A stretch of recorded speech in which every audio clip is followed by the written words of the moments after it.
Militan Hizbullah dari Lebanon melakukan serangan membabi buta ke posisi tentara Israel, Selasa, 4 Juni 2024, kemarin.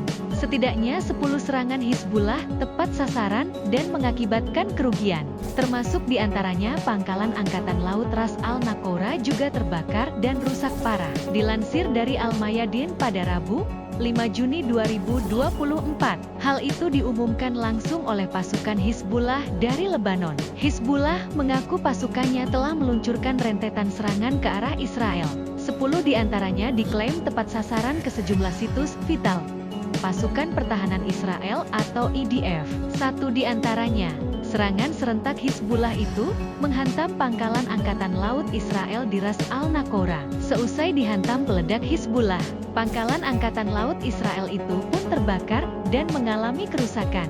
Namun sayangnya Hizbullah tidak mengungkapkan total korban jiwa dalam peristiwa tersebut. Diketahui, di hari yang sama rentetan serangan Hizbullah itu juga membuat wilayah Israel Utara membara. Sejumlah situs vital, kendaraan militer dan para tentara pun terbakar habis akibat serangan Hizbullah.